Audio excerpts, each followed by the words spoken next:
নমস্কাৰ, মই শুভম ভদ্ৰই আপোনালোক সকলোকে স্বাগতম জনাইছোঁ মোৰ ইউটিউব চেনেলটোলৈ। ছাত্ৰ ছাত্ৰীসকল, আজিৰ ভিডিঅ'টোত আমি পঢ়িবলৈ গৈ আছোঁ সপ্তমমান শ্ৰেণীৰ যিখন সমাজ বিজ্ঞানৰ কিতাপ আছে সমাজ বিচিত্ৰা। এই কিতাপখনৰ যি লেচন নম্বৰ 1 অৰ্থাৎ পৃথিৱীৰ অন্তৰ্ভাগ আৰু ভূপৃষ্ঠৰ পৰিৱৰ্তন, এই লেচনটোত থকা সকলো ধৰণৰ পাঠভিত্তিক অনুশীলনী প্ৰশ্নোত্তৰ। গতিকে তোমালোকে মনোযোগেৰে ভালদৰে ভিডিঅ'টো প্ৰথমৰ পৰা শেষলৈকে চাবা, আৰু যিসকলে মোৰ ভিডিঅ'টো প্ৰথমবাৰৰ বাবে চাই আছা সিহঁতে ভিডিঅ'টোত এটা লাইক কৰি মোৰ ভিডিঅ' চেনেলটো ছাবস্ক্ৰাইব কৰি দিবা। আহাচোন আমি বেছি পলম নকৰি আজিৰ এই ভিডিঅ'টো আমি আৰম্ভ কৰোঁ। পোনপ্ৰথমে তোমালোকে চোৱা, তোমালোকে লেচনটো যেতিয়া আৰম্ভ কৰিবা, লেচনটো বহুত ডাঙৰ লেচন নহয়, সৰু লেচনে হয়। ভালদৰে তোমালোকে লেচনটো পঢ়িবা, কাৰণ লেচনটো পঢ়িলে তোমালোকে বহুতবিলাক সৰু সৰু প্ৰশ্নোত্তৰ, যিবিলাক তোমালোকৰ শুদ্ধ উত্তৰ চিন দিয়া আহে OMRত আহে, সেইবিলাক প্ৰশ্নোত্তৰ তোমালোকে লেচনটো পঢ়িলে ভালদৰে উলিয়াব পাৰিবা। লেচনটো পঢ়িলে তোমালোকে গম পাবা যে লেচনটোৰ পেজ নম্বৰ যি 5 আছে, পেজ নম্বৰ 5ত তোমালোকৰ অনুশীলনী 1 আছে। সেই অনুশীলনী 1ত তোমালোকৰ কেইটামান প্ৰশ্ন দিয়া আছে, সেই প্ৰশ্নবিলাক আগতে আমি এবাৰ চাই লওঁ আহাচোন। অনুশীলনী 1ৰ ক নম্বৰ প্ৰশ্ন আছে, ভূপৃষ্ঠৰ পৰিৱৰ্তন মানেনো কি? এই লেচনটোত তোমালোকে চাবা পৃথিৱীৰ অন্তৰ্ভাগ আৰু ভূপৃষ্ঠৰ পৰিৱৰ্তন, লেচনটোৰ নামেই হয় এইটো। এতিয়া প্ৰশ্নটো আছিল কি, ভূপৃষ্ঠৰ পৰিৱৰ্তন মানে কি? তাৰে উত্তৰটো তোমালোকে এনেকৈ লিখিব পাৰা যে ভূপৃষ্ঠৰ পৰিৱৰ্তন বুলি ক'লে ইয়াৰ গঠন, আকৃতি আৰু বৈশিষ্ট্যৰ পৰিৱৰ্তনকে বুজায়। তোমালোকে দেখিলা এই লেচনটোত যদি পেজ নম্বৰ 1 আছে, মানে প্ৰথম পেজটো আছে, সেই প্ৰথম পেজটোতে তোমালোকৰ প্ৰথম প্ৰশ্নটোৰ উত্তৰটো ভালদৰে লিখাই আছে। এনেদৰে তোমালোকে যদি প্ৰশ্নবিলাকৰ উত্তৰবিলাক বিচাৰি চাবলৈ ওলোৱা, তোমালোকে নিশ্চয় বিচাৰি পাবা। তাৰপিছত আছে ভূপৃষ্ঠৰ পৰিৱৰ্তনৰ কাৰক কেইটা আৰু কি কি?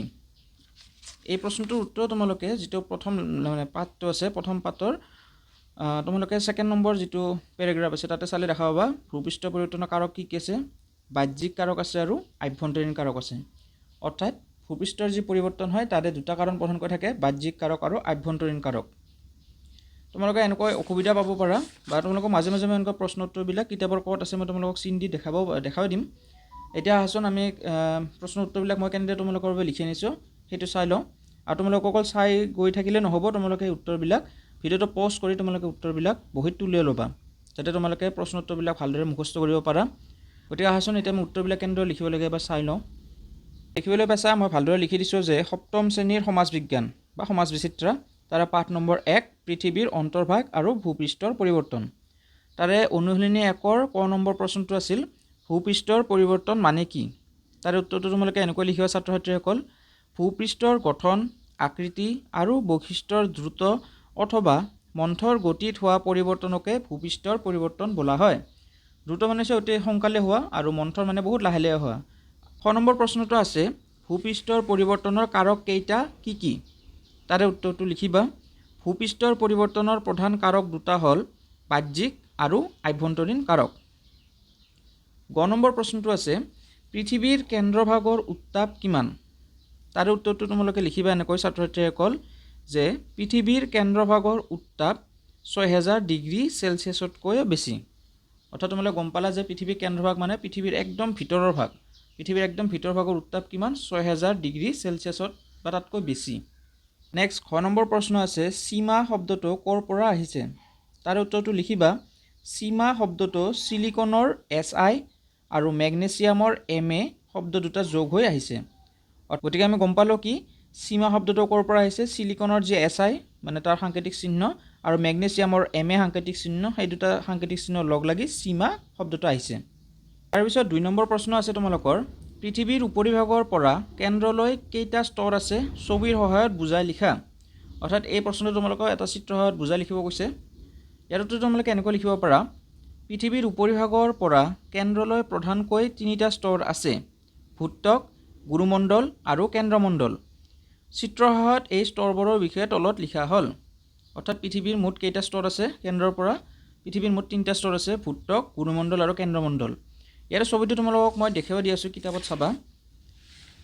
কিতাপত তোমালোকে পেজ নম্বৰ 2 ওলাই ল'বা। পেজ নম্বৰ 2ত তোমালোকে এটা ধুনীয়া পৃথিৱীৰ অন্তৰ্ভাগৰ ছবি তোমালোকে দেখিবলৈ পাবা। ইয়াতে তোমালোকে দেখিবলৈ পাইছা পৃথিৱীৰ মুঠ মানে যিটো প্ৰধান স্তৰবিলাক কি কি? ভূত্বক মানে যিটো বাহিৰৰ স্তৰ, গুৰুমণ্ডল মানে ভিতৰৰ স্তৰটো, আৰু কেন্দ্ৰমণ্ডল। ইয়াতে কেন্দ্ৰমণ্ডলক দুটা ভাগ কৰিব পাৰি, অন্তঃকেন্দ্ৰমণ্ডল আৰু বহিঃকেন্দ্ৰমণ্ডল। এই দুটা ভাগ লগ লগাই অকল ডাইৰেক্ট আমি কেন্দ্ৰমণ্ডল বুলি লিখিব পাৰোঁ। গতিকে তোমালোকে চিত্ৰটো এইটো চিত্ৰ আঁকিবা, আৰু যি প্ৰশ্ন উত্তৰটো কেনেকুৱা হ'ব সেইটো মই তোমালোকক দেখাই দি আছোঁ, চাই ল'বা। 2 নম্বৰৰ প্ৰশ্ন উত্তৰটো তোমালোকে এনেকৈ লিখিব পাৰা। ছবিটো আঁকাৰ পিছত তোমালোকে ছবিটো আঁকাৰ তলত তোমালোকে লিখিবা ক নম্বৰ ভূত্বক। পৃথিৱীৰ উপৰিভাগৰ কঠিন আৱৰণটোক ভূত্বক বোলে। পৰ্বত, পাহাৰ, মালভূমি, সমভূমি, সাগৰ, মহাসাগৰ আদিৰ দ্বাৰা ভূত্বক গঠিত। অৰ্থাৎ ভূত্বক কাক বোলে? পৃথিৱীৰ একদম উপৰিভাগটোকে ভূত্বক বুলি কোৱা হয়। আৰু ভূত্বক কিহৰ দ্বাৰা গঠিত? মালভূমি, সমভূমি, পৰ্বত, পাহাৰ আদি। নেক্সট খ নম্বৰ চাবা কি আছে? গুৰুমণ্ডল। ভূত্বকৰ নিম্নভাগৰ পৰা প্ৰায় 2900 কিলোমিটাৰ গভীৰতালৈ বিস্তৃত স্তৰটোৱে হ'ল গুৰুমণ্ডল। অত্যাধিক উষ্ণতা থকা বাবে এই স্তৰত থকা সকলোবোৰ পদাৰ্থ গলিত অৱস্থাত আছে। অৰ্থাৎ ভূত্বকৰ পৰা ক্ৰমান্বয়ে তলৰ পিনে বা ভিতৰৰ পিনে সোমাই গৈ থাকিলে কি পাম? গুৰুমণ্ডল পাম। আৰু গুৰুমণ্ডল স্তৰৰ বিস্তৃতি কিমান? 2900 কিলোমিটাৰ। আৰু এই স্তৰত যিবিলাক বস্তু বা যিবিলাক পদাৰ্থ থাকে গোটেইবিলাক বস্তু বা পদাৰ্থ গলিত অৱস্থাত আছে, কিয়নো পৃথিৱীৰ অন্তৰ্ভাগৰ উষ্ণতা বহুত বেছি আৰু ইমান মানে গৰম, সেই ইমান গৰমৰ বাবে যিকোনো বস্তু চব গলিত অৱস্থাতে আছে, লাভা হৈ আছে। নেক্সট গ নম্বৰ আছে কেন্দ্ৰমণ্ডল। গুৰুমণ্ডলৰ নিম্নাংশৰ পৰা পৃথিৱীৰ কেন্দ্ৰ পৰ্যন্ত বিয়পি থকা অংশটোৱে হ'ল কেন্দ্ৰমণ্ডল, যাৰ গভীৰতা প্ৰায় 3486 কিলোমিটাৰ। অৰ্থাৎ আমি ভূত্বক আৰু গুৰুমণ্ডল পাৰ কৰিলে একেবাৰে শেষত কি পাম? কেন্দ্ৰমণ্ডল পাম। আৰু এই কেন্দ্ৰমণ্ডল তাৰ যিটো গভীৰতা কিমান হ'ব? 3486 কিলোমিটাৰ। নেক্সট আছে 3 নম্বৰ পৃথিৱীৰ আভ্যন্তৰীণ কাৰক বুলিলে কি বুজা? তাৰে উত্তৰটো তোমালোকে লিখিবা। যিবোৰ কাৰকে পৃথিৱীৰ ভিতৰভাগত ক্ৰিয়া কৰি ভূপৃষ্ঠৰ পৰিৱৰ্তন সাধন কৰে সেই কাৰকবোৰকে পৃথিৱীৰ আভ্যন্তৰীণ কাৰক বোলা হয়, যেনে ভূমিকম্প আৰু আগ্নেয়গিৰিৰ উদগীৰণ হোৱা। অৰ্থাৎ পৃথিৱীৰ যিবিলাক কাৰক ভিতৰৰ পৰা সৃষ্টি হয় সেই কাৰকবিলাককে আভ্যন্তৰীণ কাৰক বুলি কোৱা হয়। 4 নম্বৰ প্ৰশ্ন আছে ভূমিকম্প কি? ভূমিকম্পৰ কেন্দ্ৰ আৰু উপকেন্দ্ৰ কাক বোলে? তাৰ উত্তৰটো তোমালোকে এনেকৈ লিখিবা ছাত্ৰ ছাত্ৰীসকল। পৃথিৱীৰ উপৰিভাগৰ মহাদেশীয় ফলকবোৰ লৰচৰ কৰি দিলে পৃথিৱীৰ উপৰিভাগত এক কম্পনৰ সৃষ্টি হয়, তাক ভূমিকম্প বোলা হয়। ভূত্বকৰ যি ঠাইত ভূমিকম্পটোৰ আৰম্ভণি হয় সেই ঠাইক ভূমিকম্পটোৰ কেন্দ্ৰ বোলা হয়। ভূমিকম্পৰ কেন্দ্ৰৰ ঠিক ওপৰতে থকা ভূপৃষ্ঠৰ ঠাইখনকে ভূমিকম্পটোৰ উপকেন্দ্ৰ বোলা হয়। 5 নম্বৰ প্ৰশ্ন আছে আগ্নেয়গিৰিৰ উদগীৰণ বুলিলে কি বুজা? তাৰে উত্তৰটো লিখিবা। পৃথিৱীৰ আভ্যন্তৰীণ শক্তিৰ ফলত ভূত্বকৰ ফাকেদি ভূগৰ্ভৰ উত্তপ্ত গলিত পদাৰ্থ, ধোঁৱা, ছাই, বাষ্প আদি তীব্ৰ বেগেৰে বাহিৰলৈ ওলাই অহা পৰিঘটনাক আগ্নেয়গিৰিৰ উদগীৰণ বোলা হয়। তাৰপিছত অনুশীলনী 2 আছে। অনুশীলনী 2ৰ 1ৰ ক নম্বৰ প্ৰশ্ন বাহ্যিক শক্তিৰ দুটা উদাহৰণ দিয়া। ইয়াৰ উত্তৰটো লিখিবা। বাহ্যিক শক্তিৰ দুটা উদাহৰণ হ'ল সূৰ্যৰ ৰশ্মি আৰু হিমবাহৰ কাৰ্য। চাবা প্ৰশ্নটো ক'ত আছিল? বাহ্যিক শক্তিৰ দুটা উদাহৰণ। ইয়াতে তোমালোকে ভালকৈ কিতাপৰ শেষৰ পিনে চালে দেখা পাবা পৃথিৱীৰ পৰিৱৰ্তনৰ বাহ্যিক কাৰক বুলি আছে। তাতে কি আছে? সৌৰশক্তি, প্ৰবাহিত জল, হিমবাহ, বতাহৰ কাৰ্য, সাগৰৰ ঢৌ ইত্যাদি। তাতে তোমালোকক অকল দুটাহে লিখিব দিছে, তোমালোকে ইয়াৰে পৰা যি দুটা লিখি দিলেও হৈ যাব। আৰু তোমাৰ পৃথিৱীৰ অন্তৰ্ভাগত স্তৰকেইটাও আছে ইয়াতে লিখা ধুনীয়াকৈ, ভূত্বক, গুৰুমণ্ডল, কেন্দ্ৰমণ্ডল দেখিবলৈ পাইছা। সেয়েহে তোমালোকক মই বাৰে বাৰে কৈছোঁ যে কিতাপৰ যি ভিতৰৰ লেচনটোৰ যিবিলাক প্ৰশ্ন উত্তৰ আছে সেইবিলাক উলিয়াবৰ কাৰণে তোমালোকে আগতে লেচনটো ভালদৰে পঢ়ি ল'বা। তোমালোকে এইখিনিলৈকে যোনে তোমালোকে ভিডিঅ'টো চাই আছা তোমালোকক বহুত বহুত ধন্যবাদ। আশা কৰোঁ তোমালোকৰ ভিডিঅ'টো এতিয়ালৈকে চাই ভালে লাগি আছে আৰু তোমালোকে প্ৰশ্ন উত্তৰবিলাক ভালদৰে দেখি বুজিব পাৰিছা মই যিবিলাক প্ৰশ্ন উত্তৰ তোমালোকক দি আছোঁ। যদি তোমালোকৰ ভিডিঅ'টো ভাল লাগে তোমালোকে ভিডিঅ'টো এটা লাইক কৰিবা আৰু তোমালোকৰ বন্ধু বান্ধৱীৰ মাজত ভিডিঅ'টো শ্বেয়াৰ কৰি মোৰ এই চেনেলটো ছাবস্ক্ৰাইব কৰি দিবা। অতি সোনকালে তোমালোকৰ বাবে যিবিলাক আন টপিকবিলাক আছে সেই গোটেইবিলাক টপিকৰ প্ৰশ্ন উত্তৰ তোমালোকৰ বাবে লৈ আনিম। আগৰ পৰাই যিসকলে মোৰ চেনেলটো ফ'ল' কৰি থাকে সিহঁতে নিশ্চয় জানাই যে মই তোমালোকৰ বাবে যিবিলাক লেচন আছে গোটেইবিলাক লেচন এটা ভিডিঅ'টো তোমালোকৰ বাবে লিখি লৈ আনো, গোটেইটো লেচনৰ প্ৰশ্ন উত্তৰবিলাক। সেয়েহে ভিডিঅ'টো প্ৰথমৰ পৰা শেষলৈকে ভালদৰে মনোযোগেৰে চাই যাবা। আৰু তোমালোকে সকলোৱে ক'ৰ পৰা এই ভিডিঅ'টো চাই আছা মোক এবাৰ কমেণ্ট ছেকশ্যনত জনাই দিবা।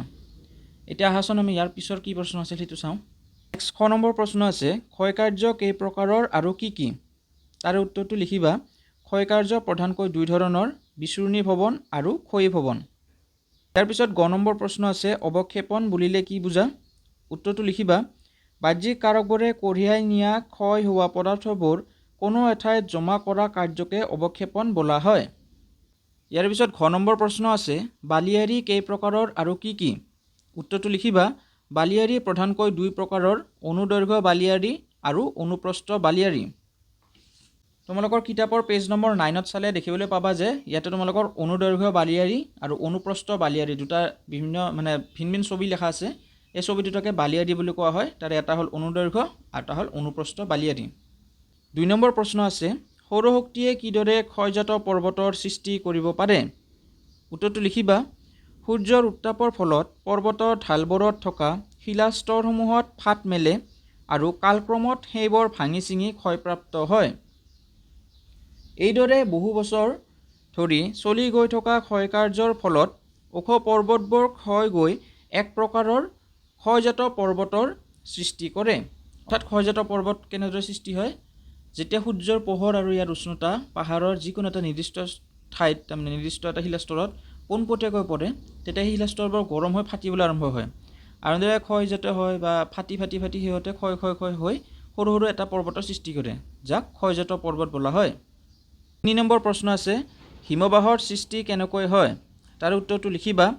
পৃথিৱীৰ 2 মেৰু আৰু উচ্চ পাৰ্বত্য অঞ্চলবোৰত জমা হৈ থকা বৰফবোৰ যেতিয়া পৃথিৱীৰ মাধ্যাকৰ্ষণ শক্তিৰ ফলত নদীৰ দৰে তললৈ নামি আহে, তেতিয়াই হিমবাহৰ সৃষ্টি হয়। অৰ্থাৎ কেনেদৰে হিমবাহৰ সৃষ্টি হয় বুলি ক'লোঁ, যিবিলাক ওখ ওখ পাহাৰ আছে বা পৰ্বত আছে, মেইনলি পাহাৰ নহয় পৰ্বত, যিবিলাক ওখ পৰ্বত আছে বা উত্তৰ মেৰু দক্ষিণ মেৰুত যিবিলাক বৰফ আছে, সেই বৰফবোৰ পৃথিৱীৰ যি মাধ্যাকৰ্ষণ শক্তি, অৰ্থাৎ যিকোনো বস্তু পৃথিৱীয়ে যে তলৰ পিনে টানে, যেনেকুৱা এয়া দেখা পাইছা তোমালোকে, কলমটো এৰি দিলে তললৈ গুচি যায়। এই তললৈকে টানা যি শক্তি, তাক মাধ্যাকৰ্ষণ শক্তি বোলে।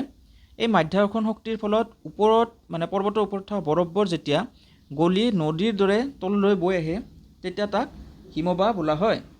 4 নম্বৰ প্ৰশ্ন আছে, সাগৰৰ ঢৌৱে কেনেকৈ উপকূল ভূমিৰ পৰিৱৰ্তন সাধন কৰে? তাৰ উত্তৰটো লিখিবা। সাগৰৰ ঢৌ সোঁত আৰু জোৱাৰৰ প্ৰভাৱত উপকূল আৰু ইয়াৰ ওচৰৰ ঠাইবোৰত অহৰহ খুন্দা খাই এক প্ৰকাৰৰ ক্ষয়কাৰ্য চলি গৈ থাকে। এই প্ৰক্ৰিয়াৰ ফলত উপকূলত বিভিন্ন ধৰণৰ অৱয়ৱৰ সৃষ্টি হয় আৰু উপকূল ভূমিৰ আকৃতিৰ পৰিৱৰ্তন ঘটে। ছাত্ৰীসকল, এইখিনি আছিল তোমালোকৰ 7ম শ্ৰেণীৰ সমাজ বিচিত্ৰাৰ যি লেচন নম্বৰ 1, পৃথিৱীৰ অন্তৰ্ভাগ আৰু ভূপৃষ্ঠৰ পৰিৱৰ্তন। এই লেচনটোত থকা সকলো ধৰণৰ পাঠভিত্তিক অনুশীলনী প্ৰশ্নোত্তৰ। আশা কৰোঁ তোমালোকৰ ভিডিঅ'টো চাই ভাল লাগিছে। যদি তোমালোকে ভিডিঅ'টো চাই ভাল পাইছা, তেন্তে তোমালোকে ভিডিঅ'টোত এটা লাইক কৰি দিবা, তোমালোকৰ বন্ধু বান্ধৱীৰ মাজত ভিডিঅ'টো শ্বেয়াৰ কৰি দিবা। আৰু তোমালোকে জানাই ইয়াৰ পিছত তোমালোকৰ লেচন নম্বৰ 2, 3 সেইবিলাক আহি থাকিব। গতিকে তোমালোকে চেনেলটোত এই ভিডিঅ'বিলাক চাবৰ বাবে মোৰ চেনেলটো ছাবস্ক্ৰাইব কৰি দিবা আৰু তোমালোকে ভালদৰে পঢ়া শুনা কৰিবা, যাতে তোমালোকৰ এই ভিডিঅ'ৰ দ্বাৰা তোমালোকৰ যি লাভ হ'ব, তোমালোকে পৰীক্ষাত ভাল ফলাফল লাভ কৰিব পাৰা। গতিকে আজিলৈ এইখিনি আছিল। ধন্যবাদ।